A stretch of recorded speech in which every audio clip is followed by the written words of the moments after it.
Dans le Seigneur, je vous salue au nom de notre Seigneur Jésus-Christ de Nazareth.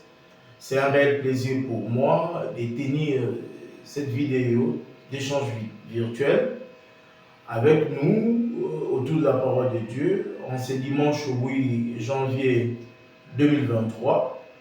Et avant toute chose, nous allons incliner nos têtes dans la prière pour remercier l'Éternel des armées. Seigneur, nous te disons merci. Merci pour ces moments, toi le maître de temps et des circonstances. Ce n'est ni par la force, ni par la puissance, mais c'est par ton esprit que nous tenons en ces lieux au-dessus pour communiquer ta parole, ta sainte parole, ta parole qui est sans tache, sans ride, ta parole qui est pure. Laisse que cette parole qui sera transmise en ces lieux par la puissance de ton esprit au-dessus, qu'elle tombe, ô Dieu, sur une bonne terre. Alors comme cette pluie qui tombe sur la bonne terre et ne rentre pas à toi sans avoir produit le fruit jusqu'au centuple. Dans le nom puissant de Jésus-Christ de Nazareth, nous avons ainsi prié, nous disons Amen. Bien-aimés dans le Seigneur, cette nuit, ou je ne sais pas si c'est le matin chez vous là où vous êtes, nous allons partager sur un thème que j'ai intitulé « Pourquoi n'avons-nous pas pu chasser ces démons ?» Pourquoi n'avons-nous pas pu chasser ces démons? C'est une question qu'on trouve dans Matthieu 17, verset 19. Une question que des disciples de Jésus-Christ de Nazareth posent à leur maître qui est Jésus de Nazareth. Nous allons lire ces récits de la guérison d'un épileptique qui est connu par plusieurs dans les livres de Matthieu. Et nous allons essayer de donner quelques leçons, quelques orientations par la vertu du Saint-Esprit que nous avons pu souligner à travers ces récits et qui cadrent avec certains cas qu'on retrouve actuellement dans l'Église de Jésus-Christ. Matthieu chapitre 17, versets 14 à 20. La Bible déclare ce qui suit. Lorsqu'ils furent arrivés près de la foule, un homme vint se jeter à Jésus devant Jésus.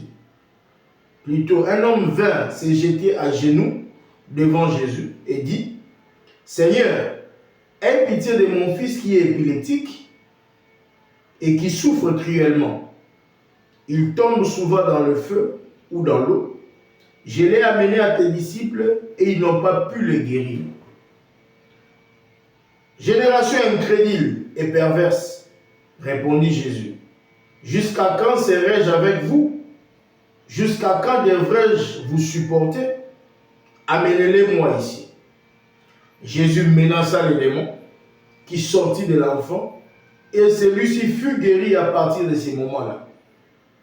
Alors les disciples s'approchèrent de Jésus et lui dirent en privé, « Pourquoi n'avons-nous pas pu chasser ces démons? » « C'est parce que vous manquez de foi, leur dit Jésus. Je vous le dis en vérité, si vous aviez de la foi comme un grain de moutarde, vous diriez à cette montagne, déplace-toi d'ici jusque-là, et elle se déplacerait. Rien ne vous serait impossible.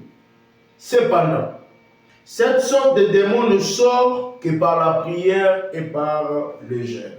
Amen. Bien-aimé, c'est un contexte cruel, comme on retrouve l'adverbe cruellement dans le récit. Ici, je suis en train de lire 2 21 avec les mots d'aujourd'hui, la version. Un papa qui souffre pour la santé de son fils, une situation qu'il ne met pas en paix. Parce que non seulement cet enfant qui est lunatique ou épileptique parce que la tradition ancienne, certaines personnes croyaient que l'épilepsie était liée au mouvement de la lune. C'est ces mouvements-là qui causaient une influence négative sur l'état mental ou psychologique du malade et qui pouvait tomber de n'importe quelle manière. Mais les démons qui agitaient l'enfant le conduisaient tantôt vers le feu, tantôt vers l'eau. Un enfant qui tombe dans le feu, un enfant qui tombe dans l'eau, quand il n'y a pas une assistance immédiate, très probablement l'enfant va mourir. peut mourir plutôt. Alors, bien aimé dans le Seigneur, un parent qui a un enfant qui souffre de la sorte, il n'est pas en paix.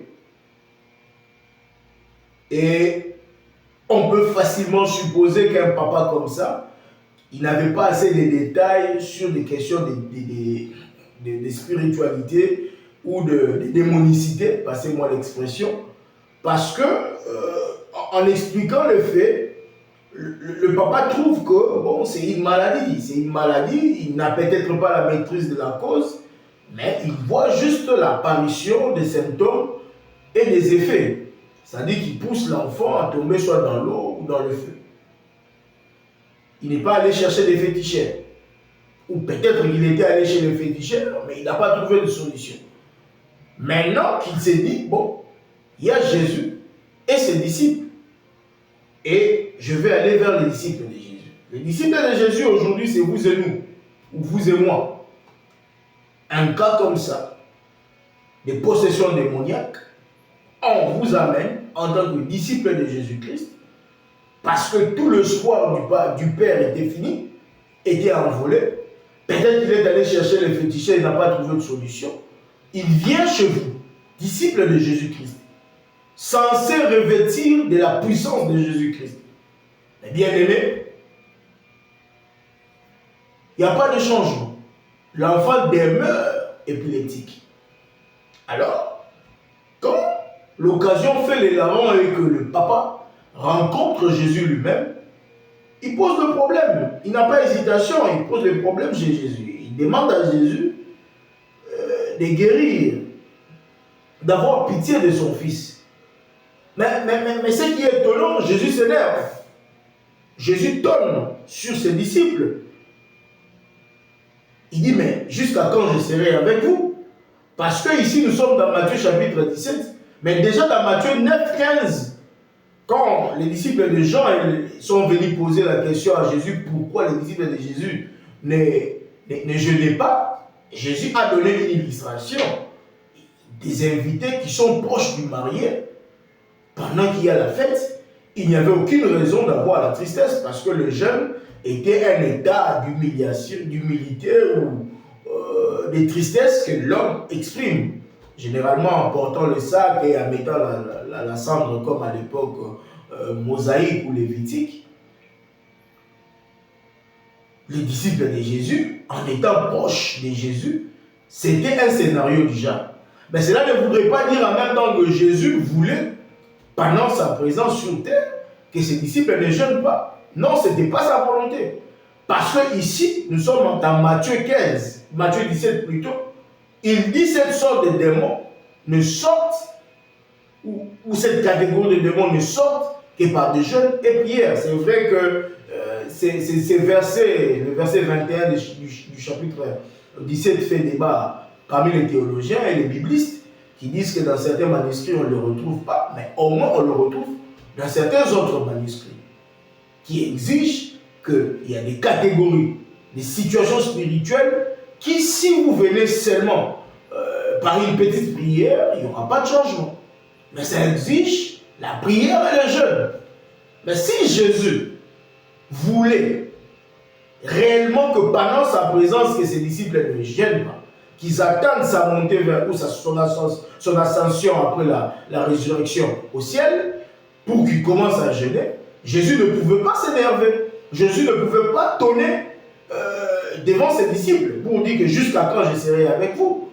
Les disciples de Jésus, pendant que Jésus était sur terre, devraient vivre comme si Jésus n'était pas sur terre. Comme si eux-mêmes étaient déjà devenus de Jésus. Comme si ils avaient déjà assimilé la matière. Comme s'ils avaient bien assimilé la leçon pour faire face à n'importe quelle situation. Cette situation leur paraissait énigmatique, sans solution, parce qu'on est venu avec l'enfant, il priait, mais il n'y avait pas de changement. Les démons ne sortaient pas. Bien aimé, Jésus a donné la clé pour des situations difficiles. Vous êtes disciple de Jésus-Christ et vous devez intégrer ceci dans votre vie spirituelle. Il y a des situations que vous traversez dans votre vie qui ne changent pas seulement parce que vous n'avez pas monté des dimensions spirituelles. Il vous manque 2 choses ou 3 choses principalement.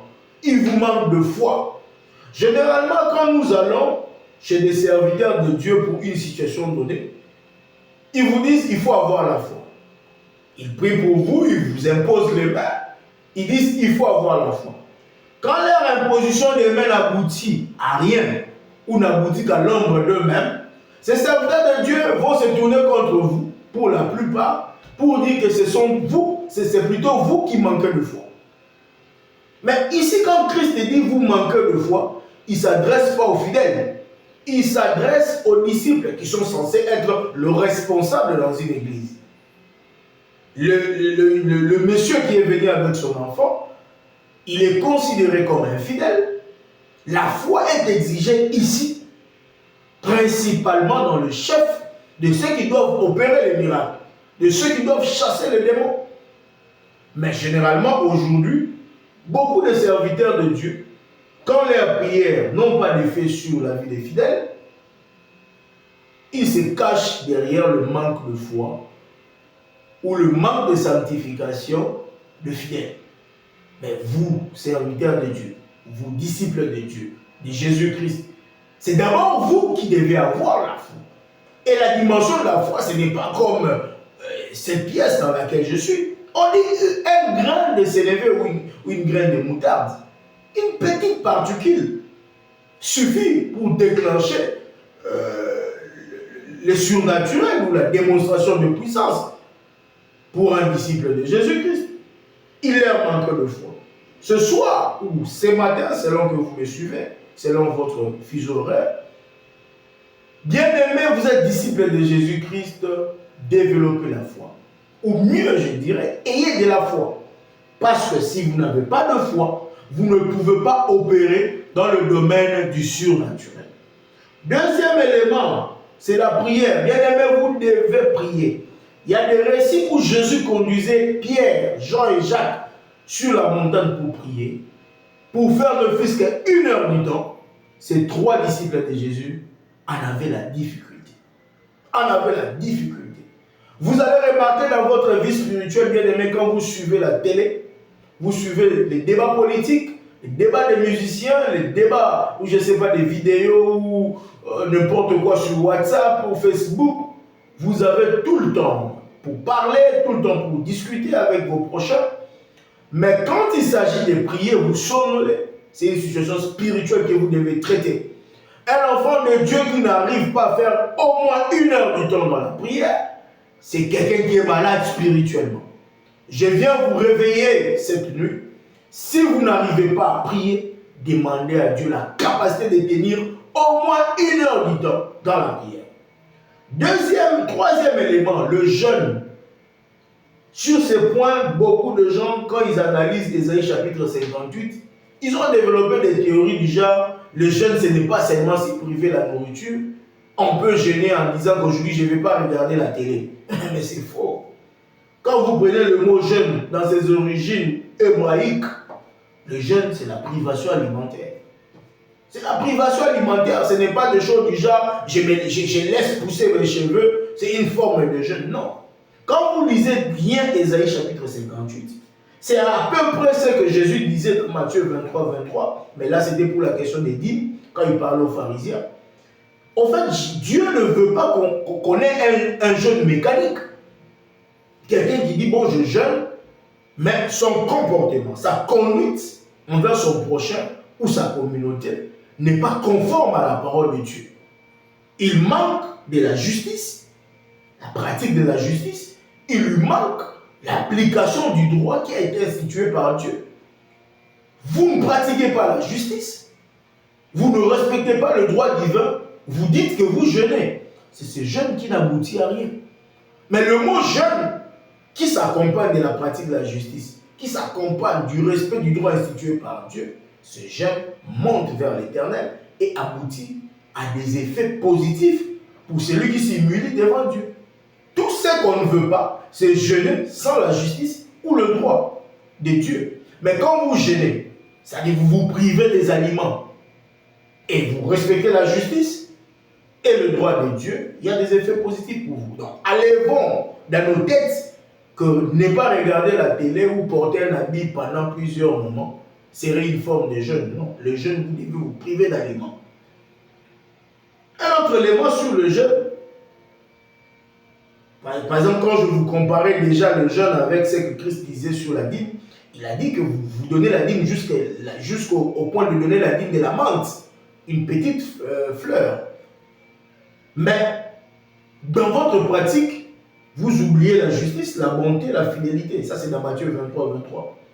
Donc, on ne peut pas croire qu'on respecte la dîme si on ne fait que payer la dîme, mais pour soutenir le pauvre, le veuve ou le membre de famille qui sont en difficulté, vous ne le faites pas. Votre dîme n'a pas d'essence. Donc, vous devez pratiquer la dîme tout en étant juste, bon et fidèle. Donc, c'est une situation d'interpellation pour la conduite de chaque disciple de Jésus. Maintenant que Jésus a été enlevé, Jésus vit à la droite du Père, au ciel, au trône. Il est sur le trône, l'agneau de Dieu. Bien-aimés, nous devons avoir la foi. Christ s'inquiétait lui-même.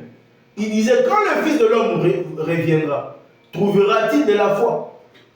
La ressource ou la denrée rare actuellement dans la spiritualité, c'est la foi. Cherchons la foi. Ayons la foi. Il est le rémunérateur de ceux qui le cherchent, mais il l'agrée de ceux qui ont la foi. Il est le consommateur, l'initiateur et le consommateur de la foi. Bien-aimés, cherchons la foi. Ayons la foi en Dieu. Même la plus petite dimension, elle peut faire beaucoup de choses. Autre chose, bien-aimés, ayons au moins chaque jour 1 heure de prière. Au moins. Ne faisons pas comme Pierre, Jean et Jacques quand Christ était encore sur terre. Ils n'avaient pas la capacité de prier au moins 1 heure quand la tentation était arrivée. Leur foi a connu la faillite. Leur foi a connu du naufrage. Ne faisons pas cela. Bien-aimés, le jeûne, jeûner littéralement. Jeûner signifie se priver d'aliments. Jeûnons, oui, mais avec justice.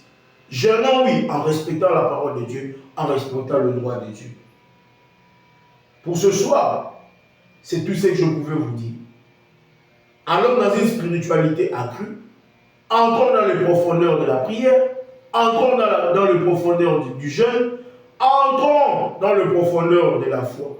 Soyons des hommes de foi, soyons des hommes de prière, soyons des hommes de jeûne. Que le jeûne ne soit pas négligé, bien-aimés. C'est très important.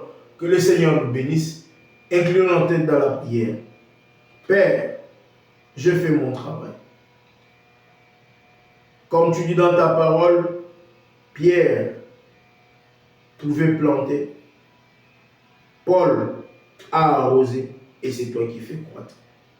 Je viens de jouer ma partition en montrant à ton peuple, ou à tes serviteurs, ou encore à tes disciples, que le chemin pour chasser des démons, c'est le chemin de foi. Pour chasser des démons, pour résoudre des situations difficiles dans la spiritualité, il faut avoir de la foi. Pas seulement la foi, mais il faut beaucoup prier, au moins 1 heure. Il faut jeûner, se priver d'aliments, mais en n'oubliant pas la justice, ni encore au moins le droit que tu as institué. Que cette parole trouve place dans le cœur de tes enfants. Que cette parole croisse dans le cœur de tes enfants. Jusqu'à produire des fruits au centuple.